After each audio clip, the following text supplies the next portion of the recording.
We need to know exactly how worried we need to be. Awful raging, eating feeling is inside me. It is not our job to commiserate with these people. It is our job to electrocute them. We can't like everything we do. We're talking to serial killers. If any of this is going to work, we need to talk to more subjects. More! You want truffles? You gotta get in the dirt with the pigs. No, we don't. We are the FBI. How do we get ahead of crazy if we don't know how crazy thinks? And that's one thing that the writers, I think, really tried to do on our show, which is create these guys in an authentic way, to really study who these men were. They're all very different, and to try to present them in the most realistic way possible. Yeah, I think there's something even scarier about serial killers as human, like messed up human beings as opposed to comic book villains. They're a little closer to reality. Hello and welcome to Real Crime Profile. This is Jim Clemente, former New York City prosecutor, retired FBI profiler, and writer-producer on CBS's Criminal Minds. And with me today in studio is... Laura Richards, criminal behavioural analyst, former New Scotland Yard and founder of Paladin National Stalking Advocacy Service. And I'm Lisa Zambetti. I'm the casting director for Criminal Minds, and I have a real interest in real crime and the minds that solve those crimes. And today we're going to talk about a great new Netflix original series called Mindhunter.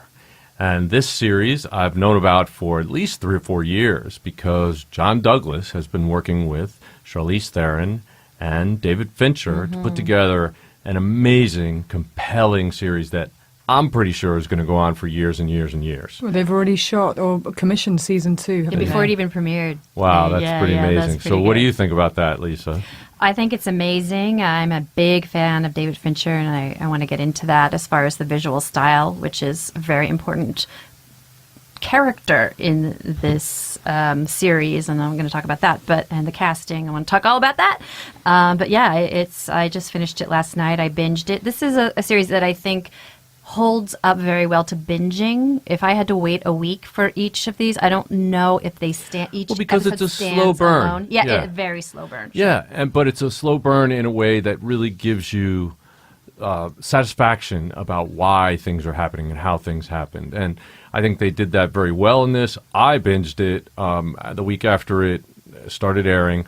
I binged it on a Sunday, and then Monday night I finished it. So I got 8 in on Sunday, and I just couldn't make it through the last 2 because I have to get some sleep now. You do? I'm on this sort of actual sleep kind of life now where I actually sleep at night.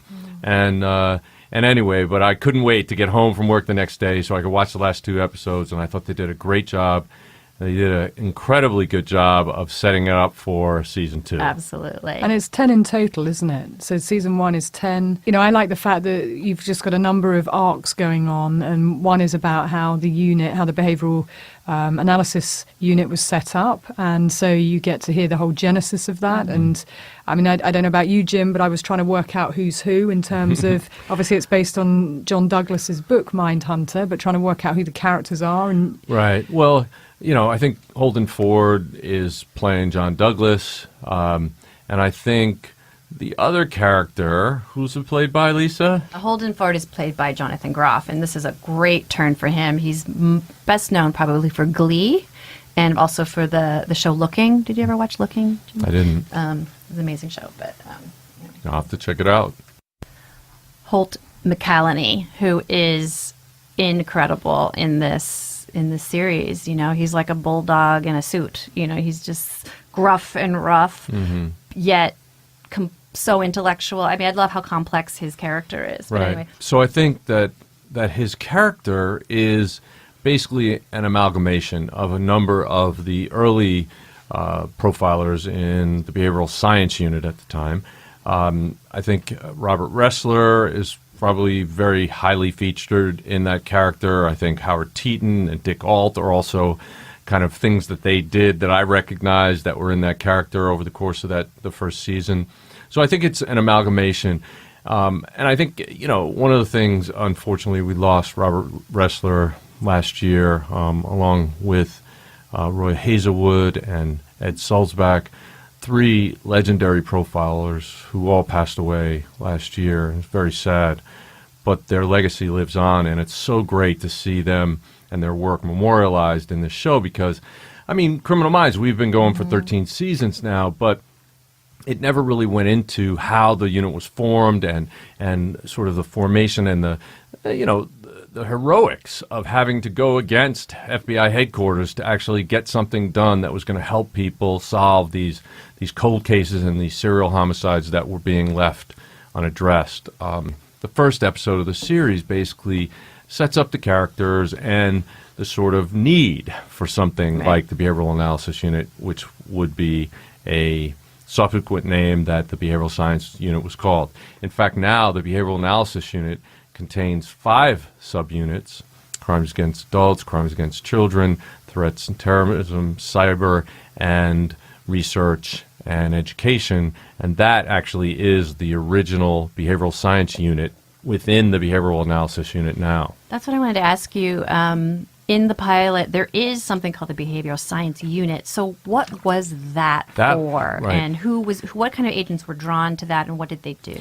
That was an instruction unit at the academy. And what they did was they taught behavioral sciences to law enforcement, both new agents who were going through the academy to become FBI agents and seasoned law enforcement officers in the FBI's National Academy. And so they taught basically how psychology sort of interacted with law enforcement. That's basically what they were teaching. But they found that people would come to them with cases that were strange and bizarre and extreme or unsolved. And at that time, one of the instructors, whether it was Teton or Dick Alt or one of the other guys, started saying, well, give me the cases. If you've run out of all these leads, let me look at them. And then they would use them as sort of class examples, and the class would kind of tear them apart and look at them and see if there's anything that hadn't been done. And Teton especially kind of developed with another agent, developed a way to look at them behaviorally, not relying on forensics. But when forensics weren't present, can we learn anything about who did this based on the behavior exhibited at the crime scene? And then they expanded eventually to pre- and post-offense behavior as well. And of course, we discussed the Mad Bomber of New York and that particular case and how Dr. James Brussels used sort of reverse engineering, the psychological autopsy. And so it had its roots there, and then... Right, these guys took advantage of that. They saw what had been done in that case, and they said, maybe we can apply it to all these other very bizarre, extreme cases that have been brought before us through National Academy attendees. Which makes perfect sense, because, I mean, I'm sure you get it too, Jim. Even now, if I'm in the training room and I'm training people, they always ask about specific cases, and they want you to give case advice and consult there and then in the room. And actually, it's very difficult to do that. It is, especially when they're coming. First of all, you've just talked for 2 or 4 or 8 hours, and then somebody comes up to you, one of 50 in a line, and says, oh, I just wanted to ask you about this case we have, and they give you a 15-second version of the case, and they want to know, okay, who did it? Just do it through their lens and their understanding of it, and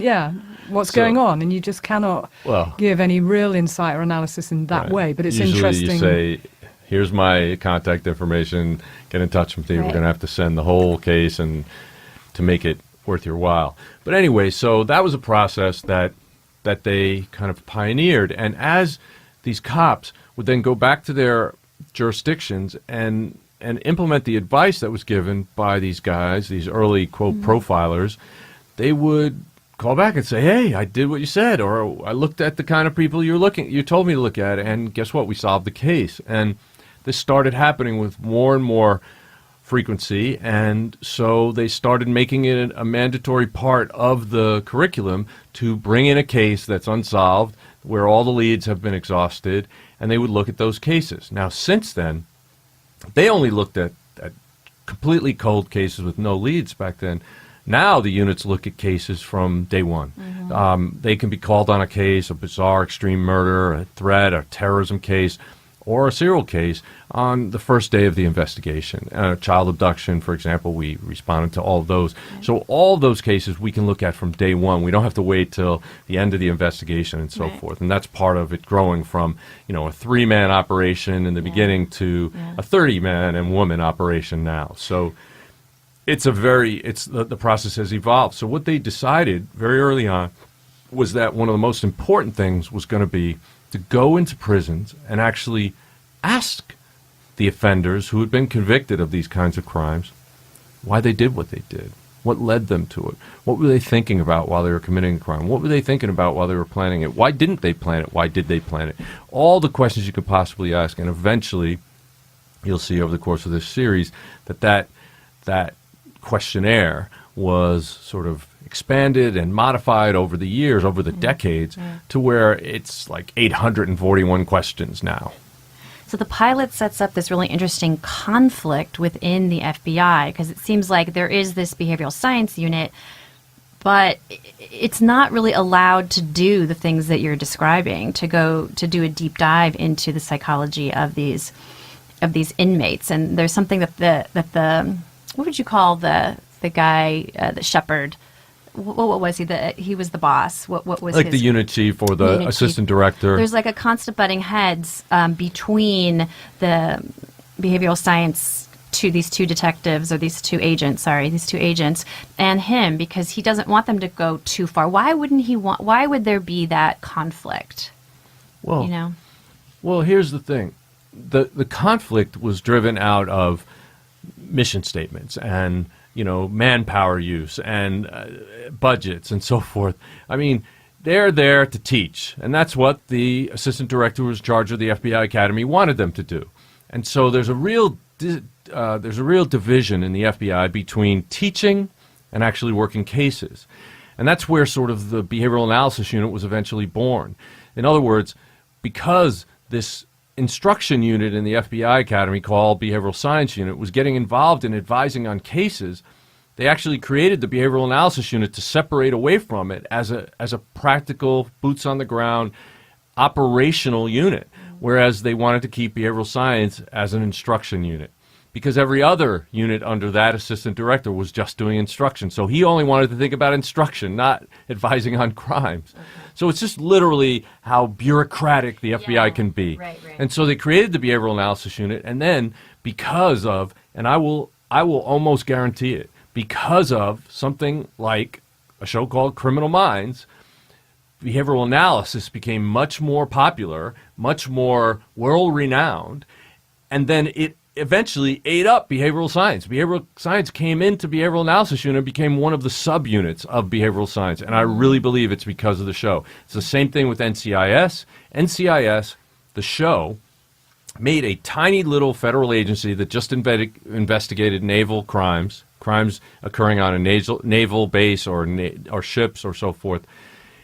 They made this agency so popular that what ended up happening was the director of the actual NCIS came onto the show a number of times as a guest, for guest acting, right? Mm-hmm. And then Congress sees him and sees the show and sees how great it is. It's the most popular show in the world.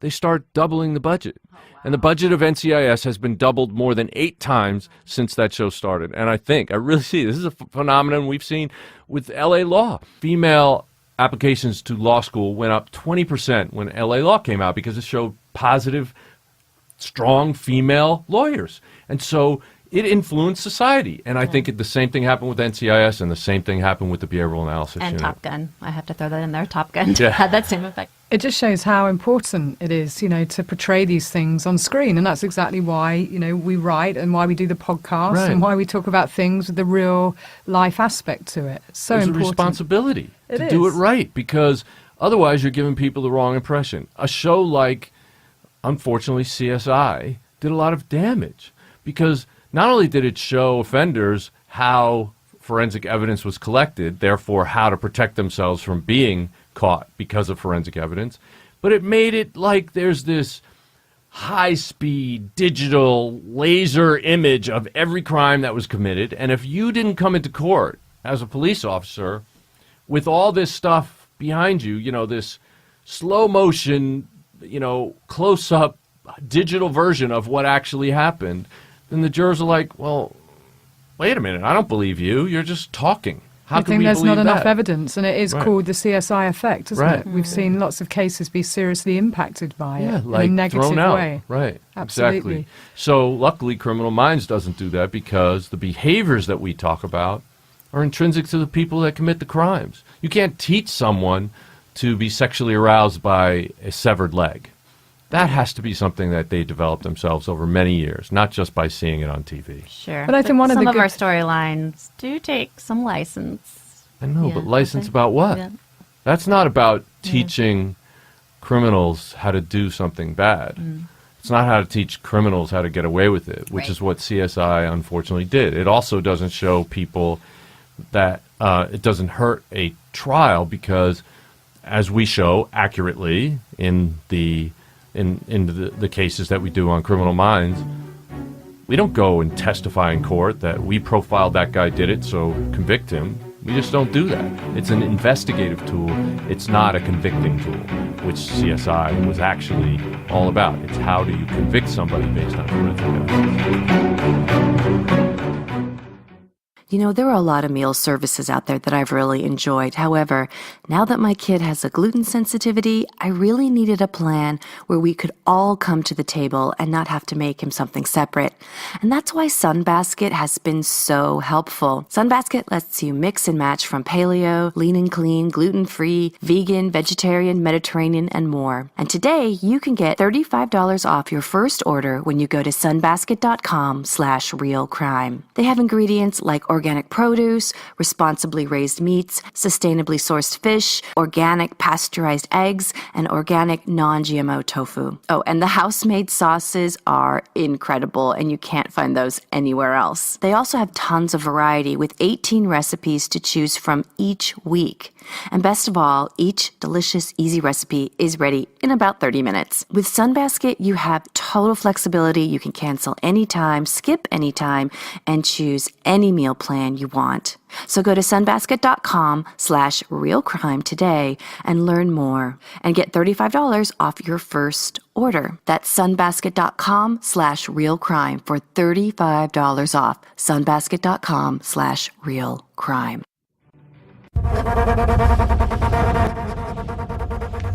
It's not easy butchering people.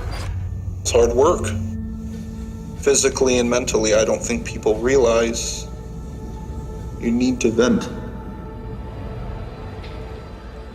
You know, there's a lot more like me. Do you think so?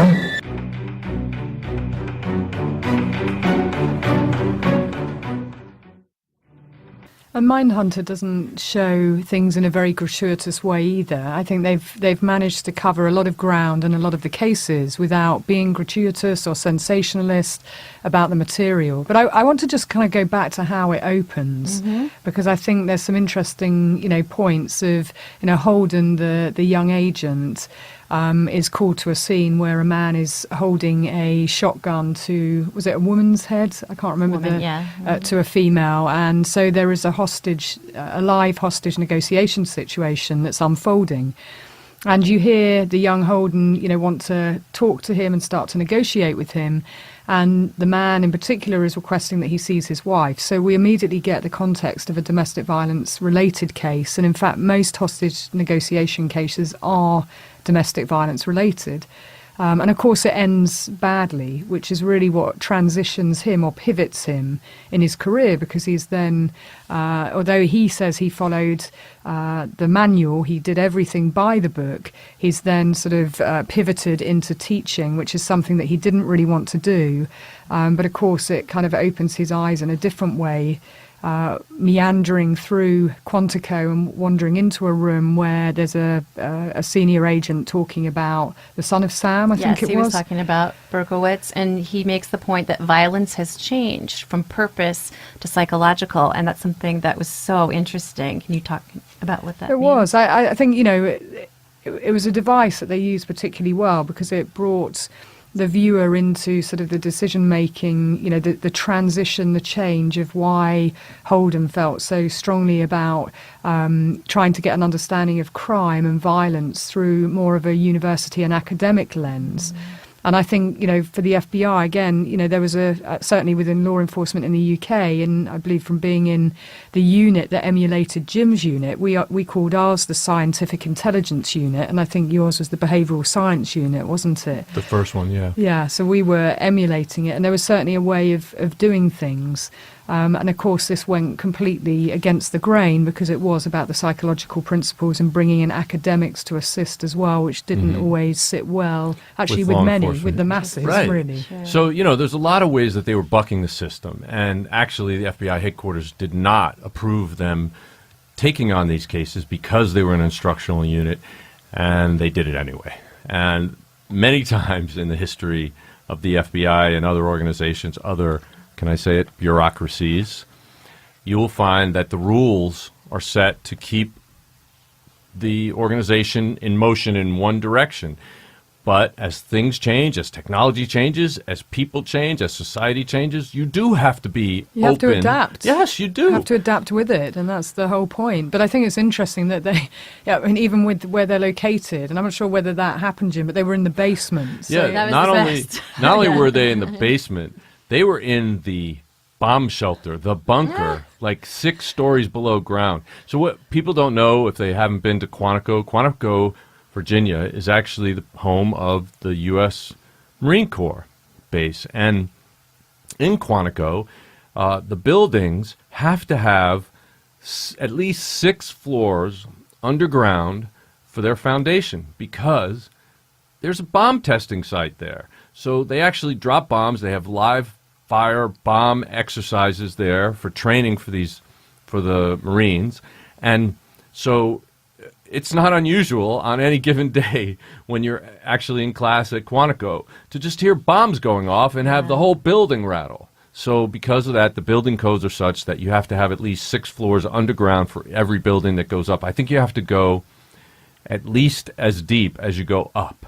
So it's kind of crazy, but it costs a lot more to build buildings there.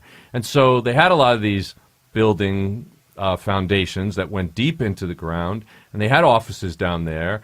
And so when these guys got the okay to go ahead and form the unit, they also got the FU, go down to the 6th floor bunker, and that's where you're going to stay. The punishment posting of them sorting out a room that doesn't even look fit to be an office in any way, shape, or form. It became a badge of honor, though, for the behavioral science unit. And I remember when I went through the academy, going down there to visit the profilers and saying at that time I'd really love to be here. And I remember Pete Smerick telling me, go get 10 years of experience and then come back and see us, kid. You know. How old were you then, Jim? I was 27.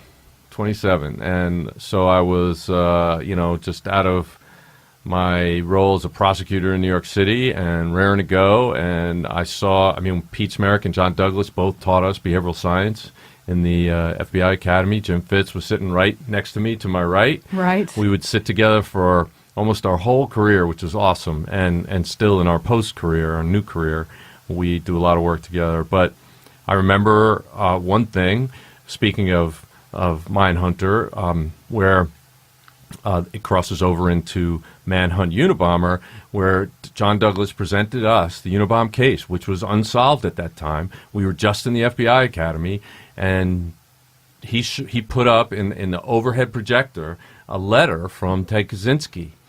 And almost immediately, Jim Fitzgerald raised his hand next to me and said, so what do you think about and I can't remember the name of it. It's it's not a limerick, but it's some kind of word thing.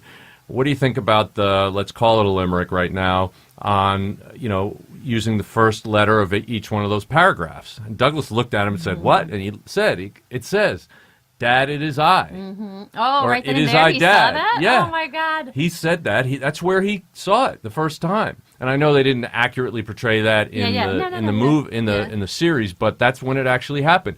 And that is why years later, when Jim became a profiler, as soon as he got to the unit, they wanted to stand up the Unabomb Task Force, and they wanted a profiler there John Douglas said, Jim Fitz is the one that saw that. I'm going to send him.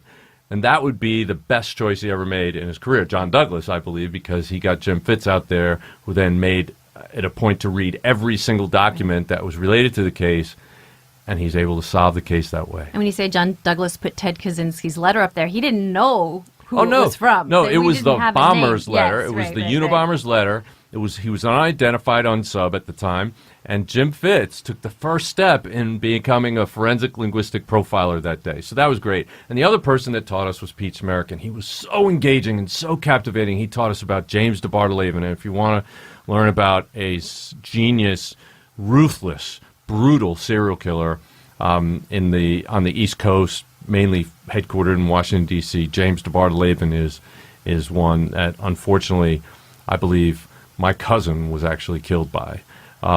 So that's another story for another day. But this series, one of the things that I think it does so well is show not only the intensity, but the diversity of the offenders. And the guy who plays Kemper does an amazing job. He Cameron does do a Britton, great yeah. job. What's his name? Cameron Britton. Yeah. Cameron Britton. So he's And I from the understand- comedy world. He is. Yeah, Well, yeah. he's not from the comedy world Yeah, anymore I know. because He's he incredible. is amazing. I've seen the tapes and listened to the tapes of Kemper when they did the behavioral science interviews of him, and this guy has captured it perfectly. I mean, so well. Just the nonchalance of him talking about some very graphic, very brutal, disgusting things that he did, but just matter-of-factly. Right. And it doesn't hurt that he's like 6'9" and 380 Exactly. pounds. He uses So his imposing. body in a really interesting way. Even the way he sits, the way he touches his glasses, the way that he'll move. I mean, I was just having like a field day, like know. dissecting it. It was amazing. And I think as you watch this series, you'll see how that character develops and how the interaction between John Douglas's character and him. I mean, he got it down right because my skin was crawling and, I was... It is a like- visceral reaction, Yeah. isn't it, that you have to him? And your fear senses are up and your hypervigilance Everything's is up. heightened. Yeah, because Absolutely. I can remember going in as a profiler to interview serial killers and serial rapists locked in a prison cell, usually a prison room with them. I wasn't necessarily in a cell with them, but locked in there with them.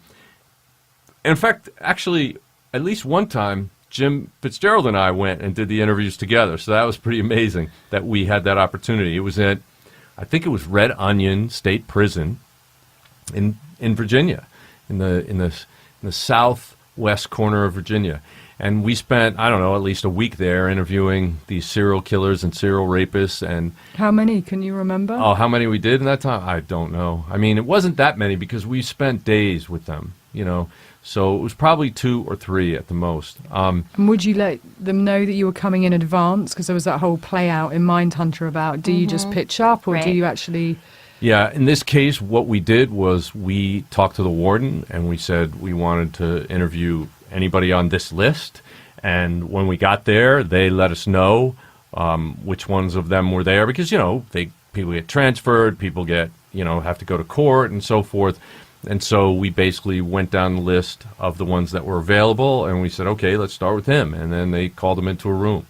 And, yeah, some of them were very happy to see somebody who was interested in sort of making Talking them go about down them, in history. Yes. talking with them about And them. some of them were very reluctant to, but we eventually got them to open up. I remember this one guy who was a serial rapist who... did not want to talk to us at first, and man, the stuff that he ended up telling us, it was just horrific. The details of what was going on and the victims and what he did to them, it was terrible. But anyway, what I really have to applaud them for, Fincher and Charlize, is that they really did a great service to the profiling unit and the profiling genre in general by how they depicted how manipulative these offenders were and how you had to be 3 steps ahead of them in order to get the information. Now, of course, they show in the course of this series, well, maybe we tripped up a little bit and learned along the way, and maybe they did. But in general, they developed a way to get people to talk and cooperate, even in situations where they really didn't want to help out.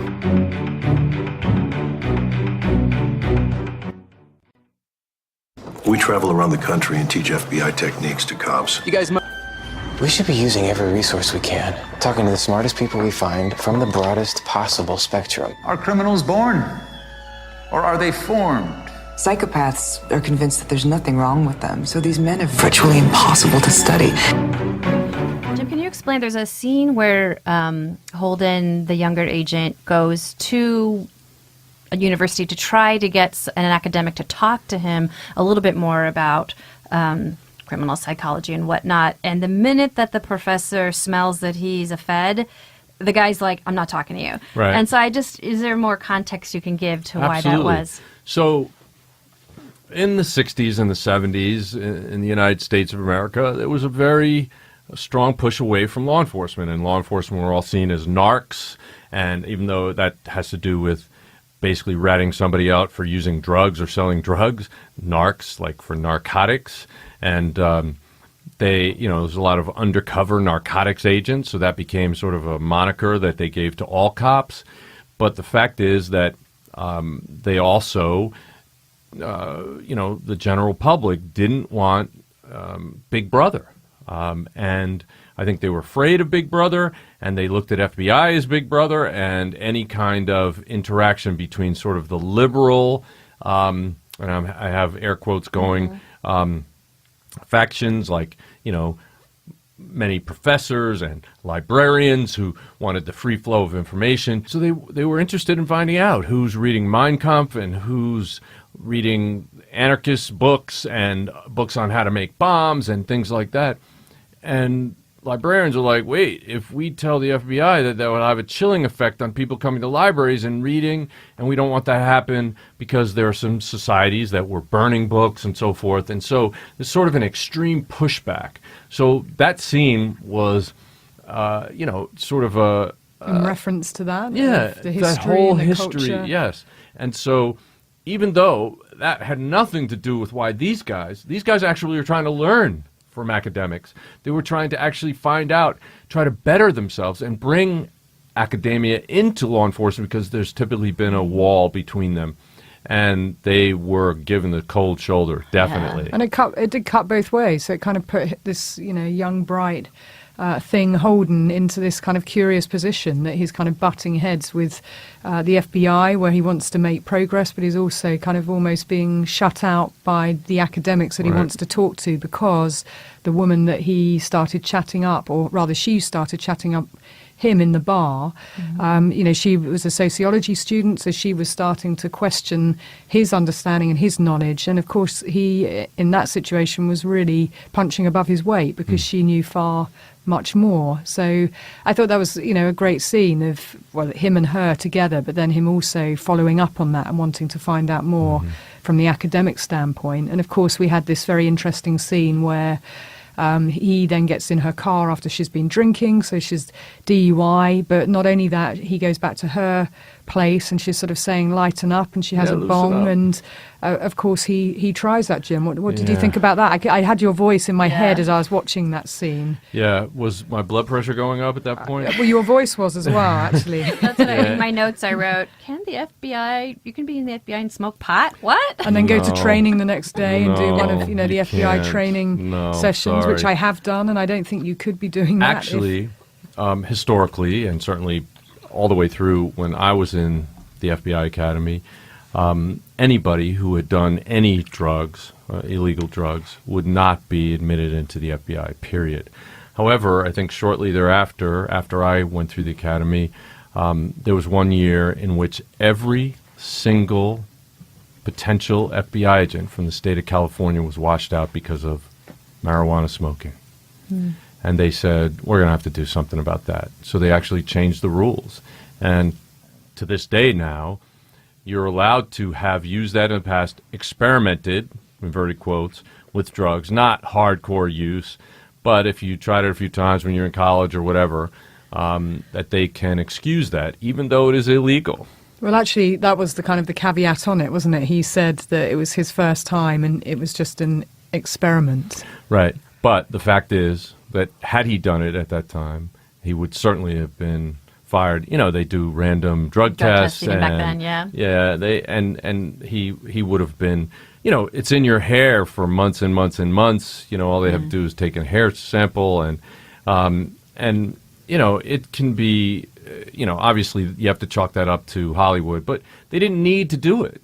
And I am kind of convinced that the reason why John Douglas's name is not on that character is because they made that character do illegal things, immoral things, and certainly stuff that any FBI agent would not want to do, take advantage of people in certain ways and so forth, and lie in an official capacity. All that stuff would make him, you know, he'd be fired or prosecuted for. So, of course, if you're going to be in a job where you're actually enforcing the laws of the United States, you don't break the laws. I mean, I'm not saying that every FBI agent is perfect, but you know, Sure. it's just unnecessary. They didn't have to do that. I think you know, part of it is filling out the times, the 70s, and what was going on. Yeah, but what would have been more accurate is her certainly trying.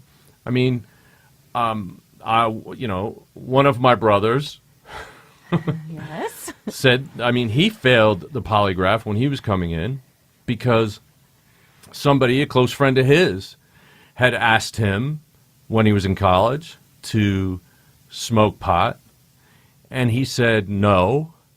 But when he was taking the polygraph, he was thinking, oh my God, what if I had said yes? Then my whole career would go down the tubes. And after 3 times at this polygraph, the guy finally asked him, what are you thinking about when I'm asking you that question? And he said, I'm thinking about, thank God I didn't listen to this person. And he said, all right, now, this time, I'm going to ask you it, and don't think about that. Wow. You know, don't. And then he passed. But that just shows you how Powerful the brain is, yes, the mind is. Yes, because, absolutely. you know, he's freaking out about what it could have been. Anyway, go ahead. Sorry, I didn't mean to. No, I was going to say, Holden and Deb go to see Dog Day Afternoon. Oh, yeah. Do you love that movie or what? Or is it a hard movie to see if you're in law enforcement? Like, where do you fall in that? Well, I don't think it's not a hard movie to see because I'm in law enforcement. I actually met the agent who took that fatal shot, and he talked about it and how difficult that was.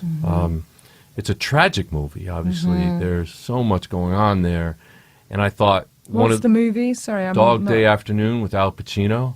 It was a very early movie in his career, and he plays a guy who was married but in love with this other guy, and the guy wanted a sex change operation, and they were robbing the bank to get the money to do it, and just all this convoluted, very complicated stuff. And that's why I think it was amazing, and that's why it was a great character for Pacino, and it showed off his talent. I think they put it, Laura, in this series because the term deviant terminology comes out of it because they're talking about things like cross-dressing and homosexuality, and it makes Holden start thinking, well, what is deviant, and does this deviancy lead to becoming a killer or not? So it kind of Where raises is it on all the continuum? these questions. And of course, terminology comes up time and time again in Mindhunter of certain phrases that are coined and the genesis of... Right, and also, yes, and I think they do a pretty good job of that. You know, it's always kind of funny when, you know, they're using a term that's outdated, and then you know where it's going to go, and they're trying to play dumb, like, oh, what should we call this? But, you know, I get why you have to do that. And I thought they did fairly well with most of them, you know, but there were some things that I know damn well John Douglas knew going in, but they had to use it for exposition purposes. Well, I think the pilot is probably maybe the weakest episode in the whole series because, of course, they do have to kind of put out the thesis of what this is, and it kind of some of the lines do sound like they're in some kind of thesis outline, but that's okay. Actually, the visual style, just for you nerds out there, the visual style for me was not at all Fincher. In fact, I kept going, did he really direct this first episode? It had none of the hallmarks that he usually uses. He didn't use the same cinematographer he usually uses or the same production design people. So I was like, wow, this is such a flat. This is like a very pallid, where is this going? But it does start to come to life, as Jim says. It's a slow burn. But in the next episode where we do meet Kemper, when our dynamic duo, Holden and Bill get on the road. Oh, I love that scene where they're traveling and they're like in and out of all these hotels. Kind of Thelma and Louise-esque I could on the definitely, I'm road. sure you could relate to it as well. Oh, man. I mean, There's nothing glamorous about it, is there, being on the road? I can remember, I mean, for a significant part of the time that I was in the behavioral analysis unit, I was in 3 different cities a week. And there were so many times where I'd wake up completely disoriented, just with a start, like, where am I? I have no idea. And there were times, literally, when I'm driving to a venue where I'm about to speak or about to meet cops because a case just happened, and I literally was hoping for a street sign that told me what city I was in because I just didn't know. And of course, it was before cell phones and GPS, and I'm literally following maps and following instructions on a piece of paper. And it was a terrible life, you know. And the U.S. is a big country. Very big. Across lots of different states. And I was going to say, you know, a lot of mine is UK based, and of course, I mean, I did go to Europe, but it's certainly not the extensive amount of travel that you guys would do on the road, getting from, you know, going to different police and I remember departments. even within one state, I remember flying to Texas and landing, and then going to the rental car place and saying, you know, got to rent a car. I'm sure I reserved a car here, and they said no, we don't have any record of it. I was like, okay, well, I want to rent a car, and I'm getting ready to get in the car, and I get a map, and I say to them, well, how far is this? And they said, you're in San Antonio. That's in El Paso. No. And I said, all right, well, I'll drive. How far could it be? They said it's 10 hours. From here. Wow, and there's no Criminal Minds Wheels Up Jet, yeah, right? No, there isn't. Are you sure? I mean, 10 hours, and I'm halfway across the state of Texas already. So, you know, it was just like mind-boggling. Oh my God, San Antonio, El Paso, they both have 2 names. I'm sorry, I thought it was the same city, but that literally happened to me one time, and I had to literally book another flight, fly to the other place where my car was actually reserved. I don't know. It's was a crazy. lot, the logistics, as well as, you know, going out to deliver a presentation, do the, you know, maybe talk about case consults and get yourself logistically from A to B in such a huge country. Yeah. So anyway, it happened a lot, and I thought they did a great job depicting how monotonous and difficult that is, and then traveling with somebody else and, and trying to, you know, deal with all those things and sharing rooms with them. Sharing rooms, and that's the FBI way. Let me tell you, cheap and cheerful. Yeah, and even if the FBI would have paid for 2 rooms, if they joined them up, then they could split that cost and not have to, you know, and then keep the rest of their per diem, because, you know, if they wasted all their per diem on that, they'd have nothing to eat out of. Right. Okay, so the buddies hit the road and they decide they're going to be doing this. What do they call it? On the road, teaching on the road. Oh God, now I forget what they called it. Road school. Road school. And while they're going to road school, teaching all these different local law enforcement, so they're going to check out the local psychopath who's being held nearby, and that's where we get to Kemper. And I know we love the actress portrayal of it, but was he so self-aware? I mean, it's based on the real guy, right? Mm-hmm. And he was so self-aware of his own psychology, of his own motivation. I mean, he knew where all of this came from. He knew where his resentment of women came from and what he wanted to do. I mean... Yeah, he was a particularly intelligent, and he was very adept at self-analysis, but he accepted it all. He embraced it all. He was completely matter-of-fact about his kills, the women he killed, decapitated, the sex he had with their dead body parts. I mean, to him, that was all just, of course I do that. And I think you're going to find as the series goes on and they meet other offenders, they're just as extreme, if not more extreme. And the way that Kemper and his character interacts with John Douglas's character, I think is very typical. And you have to be, you know, you have to seem like it's not bothering you. You have to be non-judgmental. You have to seem like you're not scared for your own life, because this is literally their environment, and you're not well protected in there. You don't have your gun and your handcuffs with you, and so anything can happen, especially when you're dealing with a 6'9", about 300-pound guy who could crush you very easily if he wanted to. Yet, you know, he kind of plays with that. He knows that he's intimidated. He knows that you're pretending you're not scared, but you better be scared, and you should be scared. And that's a very difficult position to be in. And then at the same time, to be trying to draw out information from these guys. Because some of them are just, remember, they're in prison, and maybe for many years when you speak to them. And typically they get all buff, and they're fighting for their lives in these places because they're usually kind of the crazy ones or the ones that, have done horrific things to women. And so they don't get treated very well in prison unless they're really, really, really rough themselves. So they're usually very hardened by this time. And so when you're sitting down there and you're trying to build rapport with these guys, people who, you really don't ever want to have to interact with in your life. And of course, before you go in, that's the thing. I mean, we prepared to the nth degree. We knew every nuance about those people before we actually interviewed them, so we could tell if they're lying to us. We knew what their record was. We knew exactly what they did. And so you had to get them to a place where they were going to want to tell you the truth. And you'd have to be able to stop them whenever they went off in fantasy land or whenever they went off and were trying to bullshit you.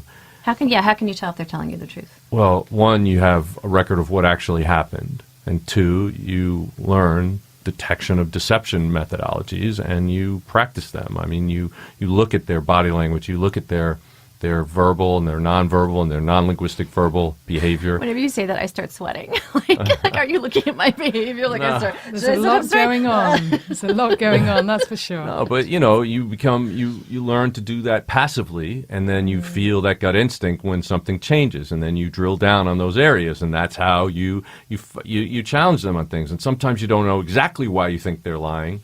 But you kind of know they're lying, so you challenge them on it. Something just doesn't fit right. It's slightly off. And some of them will test you with things like that. And they'll see if you're sharp enough, and they'll try to toy with you. And if you don't catch it, then they'll fuck with you more. And it just goes on and on and on like that. So, or the sense of fear or something. So, I mean, there's a huge amount going on. I think that they do that well, not just the physicality, but it's his quietness and his softness in the way that he does things. And you do get this sense of feeling, Holden's sort of innate fear, and that he's constantly trying to redress that.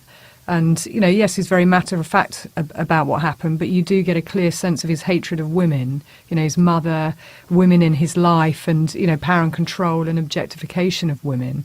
But there's just so much going on. And with the rapport build, it happens in such a short space of time as well, doesn't it, Jim, in terms of, the visits where you're trying to extract as much information as possible, but the fact checks and everything, all the prep and making sure you're asking the right questions. And I kind of like the whole evolution of creating sort of the questionnaire. But of course, there are times that's just thrown out the window, and because it's a dynamic conversation. It's a human conversation, and the reason why a questionnaire exists is because you want to standardize it for research purposes. But the most important thing is to get the information, whether it's research worthy or not.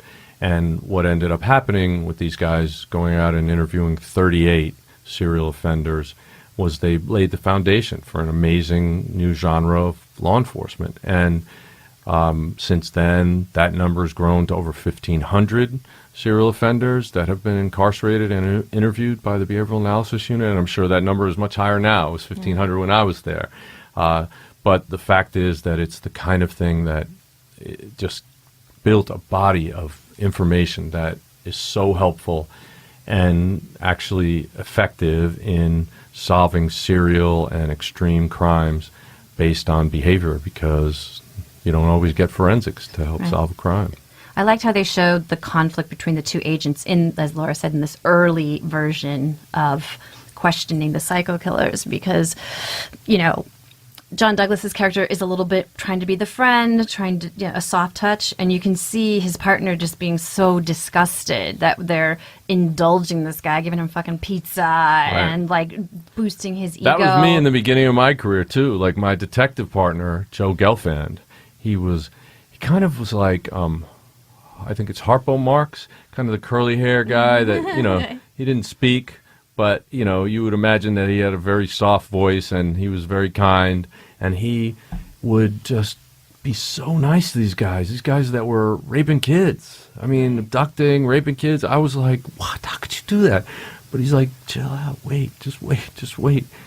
And he eventually would get them to talk. And I was like amazed. But at first, you know, I had all those same exact feelings. But once I saw him in action and saw the end result, that he got them to confess, he got them to believe that he actually cared about them and they were willing to actually tell him what really happened.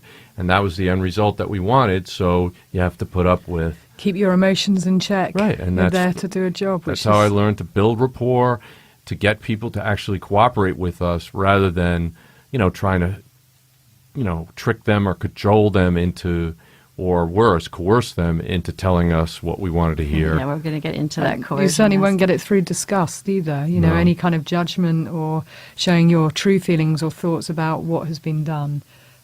So, yeah, I think they play that out particularly well. Yeah, I'm really excited about this series because, one, I think it's very grounded. You know, it's very realistic, and it's actually going to be a legacy for the unit. And, you know, I'm proud of John for having done what he did in the real world, and I'm proud that he finally got this on the air and that people are going to learn so much about how the unit was formed, who those original members of the behavioral science unit were, and how it eventually ended up as the behavioral analysis unit and criminal minds. And many unsung heroes. But I did want to just pass comments. I agree with everything you said. I do think it is going to be a legacy. I think people are really interested in this stuff, not just the cases, but how it all began in the first place. Because I've not seen a show about that. But of course, many years ago, I did read John Douglas's book, like many others, and have continued to read, you know, around the subject. But I think one of the things I would have liked to have seen in the show was them name checking much more domestic violence and stalking.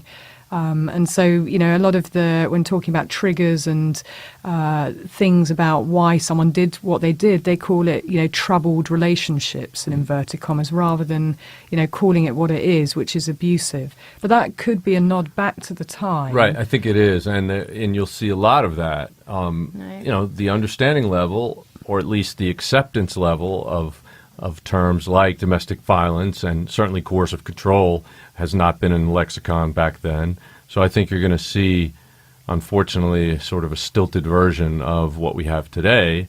Hopefully this series will last long enough to where we can bring it all the way up into the present. I hope so. I mean, just having worked with many detectives and asked, you know, when doing sort of a psychological autopsy on a case and asking about, you know, someone's history. And I remember talking when I was over at the FBI in the BAUs and asking about cases and was there a history of domestic violence, and the same in the UK. And majority of the answers were always in the negative, no. And I believe that it's much more about people screening things out that they don't believe to be significant, Right. you know, than And nobody asks anything the else. questions. Right. And that's why. Even if they're telling them, though, Right. they screen yeah. it out because it's just not seen as significant. Right. So getting these euphemisms of troubled or volatile, or, you know, trying to get into trigger factors, but it could be the reference to the time. So, yeah, Right. we'll see what happens as it goes into season 2. As we fade out of this episode 2 that we were talking about, the two agents kind of get into trouble with their McGruff boss because they've been dabbling with the local law enforcement trying to help them. And again, there's that conflict. But then he agrees, okay, if you're going to do this, fine. Like Jim said, take the basement. And it was so great. They're going down the elevator, and the older cop is like, I'm too old for this shit. I'm almost 40. and he's clearly like almost 60. And I thought there was a great comment on the time. People looked older then. I Right. mean, you know. And Yeah, it's then- kind of funny, like when you look at 50s movies and stuff, people that are like teenagers are like, that guy's 30. Easily. What are you talking about? yeah. You know, people just dress more conservatively and Right. and it made them look older. But the fact is that unit, the behavioral science unit, is legendary. And they did a lot of great work with absolutely no resources back in the day. And because of that, they eventually gained some groundswelling of support from law enforcement, and eventually we got pretty good budgets when I was in the unit.